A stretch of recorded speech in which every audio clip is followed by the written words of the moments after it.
The war has divided people across the world, but there is a more distinctive line being drawn here among the people and their governments.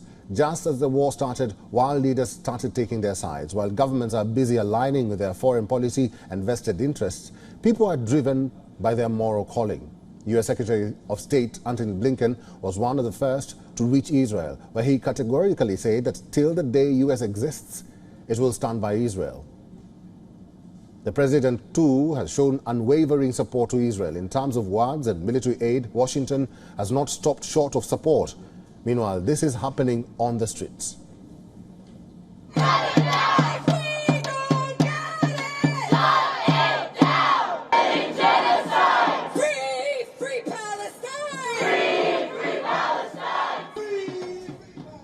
Okay, so this was in the United States. Let's go to the United Kingdom.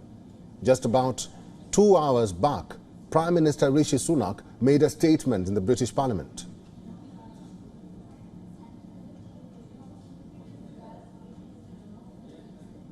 Meanwhile, thousands of pro-Palestinian demonstrators marched in central London. They called for an end to Israel's military action in the Gaza Strip. Chants were aimed at the governments of Britain for supporting Israel. European Commission Chief Ursula von der Leyen has offered her full support in Israel.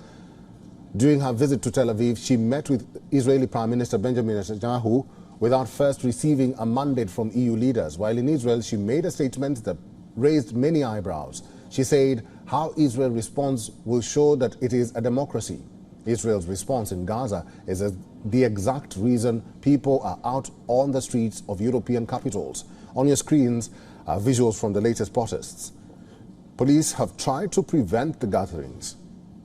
Some cities have even banned them.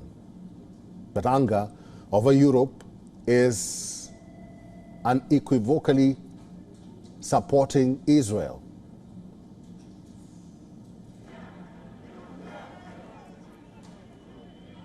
Now, Canada has toed the same line, condemned Hamas's attacks, and showed full support to Israel. Almost all Western leaders have noted that Israel has a right to defend itself. However, people of Ottawa do not fully agree. We also call on Canada, because Canada is not only complicit, but has been openly supportive of this genocide that Israel is committing.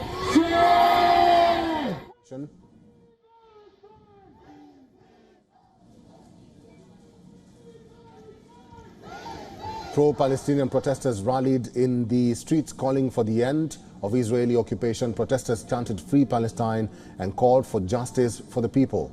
There are a lot of such instances coming from around the globe where government's stance is not matching with people's chants. Pro-Palestinian protests are growing, and as the war drags on into 10 days, global sympathy seems to be shifting towards Palestinians. The Gaza Strip is under siege, and a pro-Gaza sentiment seems to be growing.